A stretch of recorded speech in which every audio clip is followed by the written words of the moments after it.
access to the Vatican archives. Professor, I don't think this is the appropriate moment. Your petition has been denied 7 times. No, this has nothing to do with my work. The path of illumination is a hidden trail through Rome itself that leads to the Church of the Illumination, the place where the Illuminati would meet in secret. If I can find the segno, the sign that marks the beginning of that path, the 4 churches along it may be where he intends to murder your cardinals. In his race against time, Robert Langdon must decipher a series of elaborate and hidden clues in order to find 4 kidnapped cardinals and a time bomb set to destroy the Vatican. Some are word clues in the form of riddles, poems, and cryptograms. But others are more geographical and contain codes and symbols embedded in architecture, sculptures, and paintings, each found along the so-called path of illumination, once used by the Illuminati to test new members. But is there any truth in the notion that Rome and the Vatican is riddled with such clues? And that these clues were supposedly planted by the city's most famous architect and, according to Angels and Demons, secret Illuminati member, Gian Lorenzo Bernini. The chapel is Raphael, but the sculptures are Bernini. The unknown Illuminati master, Bernini. Born in Naples in the year 1598, Bernini was the son of a sculptor. He went to work as his father's assistant when he was only 7 years old, and by the time he reached adolescence, was producing his own commissioned artworks. Bernini was the perfect image maker for the 17th century. He himself was of a very passionate and creative and artistic nature, much like any youth.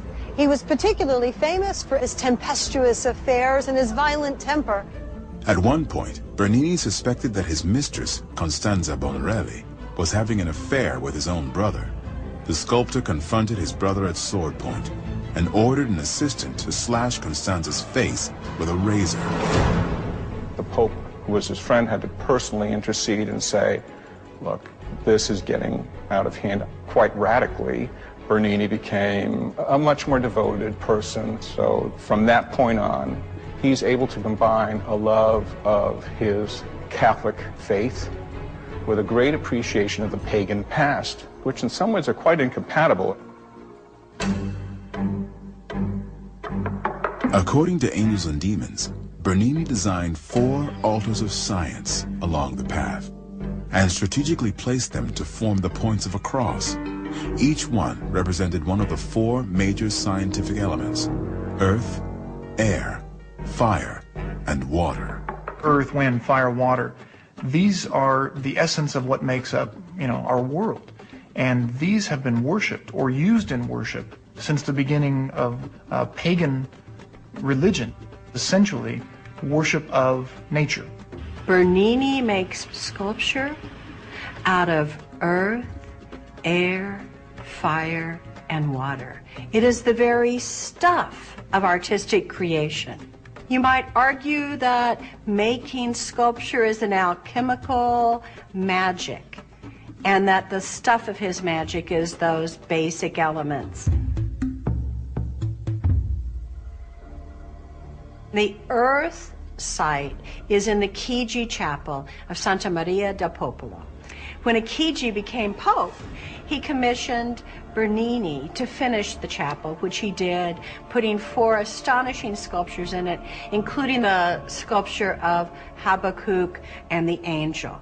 The earth symbolism in the Chigi Chapel is the burials of the Chigi family, which are placed under the actual chapel in the earth, under what Dan Brown calls a demon's hole, which is just a disc placed on the ground so that you can open it up and go down to the burials below.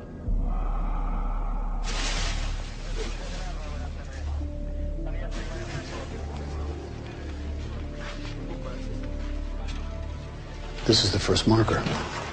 The path is alive.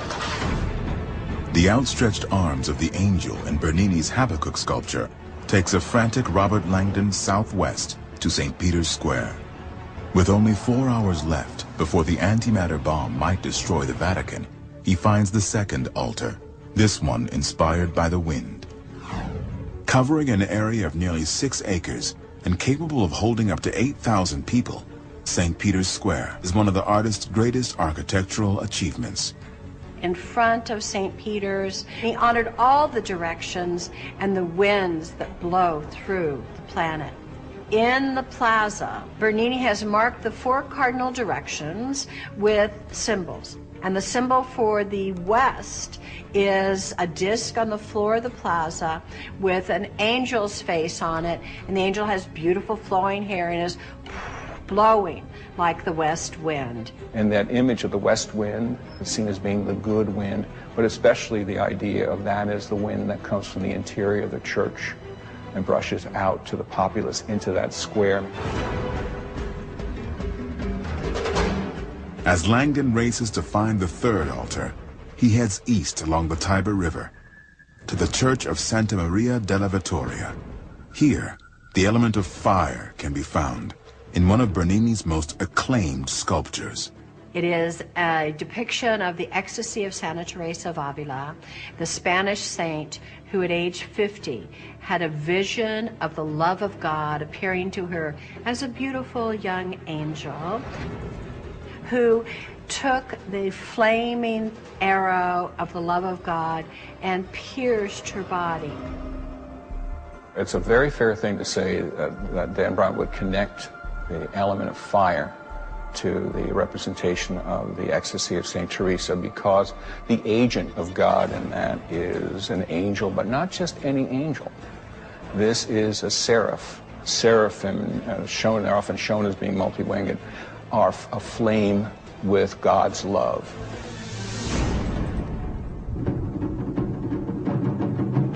With time running out, Robert Langdon races to the final point on the so-called Path of Illumination. Searching for a location that represents the element water, he finds the Fountain of the 4 Rivers located at the Piazza Navona. And on each one of these platforms, Bernini and his assistants carved a statue that would represent one of the 4 main rivers of the world. The 4 rivers are the Ganges, to represent Asia, the Nile, to represent Africa, the Danube for Europe, and for the newly discovered American continents, the Rio de la Plata. In an age of discovery, this fountain was emblematic of the new worlds that were being discovered every day. Each of these allegorical figures flows with water to fill the fountain. And between them, in the center of those 4 monumental, gigantic figures, is an immense obelisk rising above it. A lot of the works of art that feature in Angels and Demons, the ones associated with Bernini, supposedly the Illuminati master, feature Egyptian symbolism. The question is, why should there be such a vote at that time for Egyptian symbols, for pyramids, obelisks, hieroglyphs, all those things? Because you wouldn't expect it, because Egyptian symbols were actually employed by the Rosicrucians. So it's actually the last thing you'd expect the Vatican and the Pope to want to spread around Rome at that period. Look, right in front of the church. An obelisk, a lofty pyramid. Egyptian symbol adopted by the Illuminati.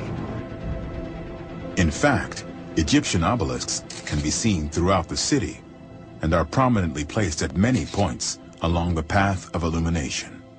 So here we have the pagan symbol, the obelisk, placed in front of St. Peter's.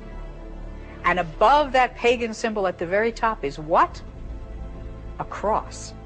And the cross casts its shadow, casts its light, casts its rays 360 degrees around that obelisk.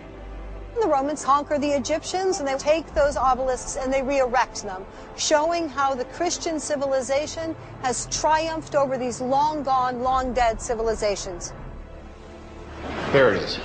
When you get to the one in the Piazza Navona, you have also the dove with the olive branch. Well, the then Pope, who commissioned this work from Bernini, is a Pamphili. The Pamphili Palace is right there in Piazza Navona, and the Pamphili symbol was the dove with the olive branch. So it's this Pope covers the world under the law.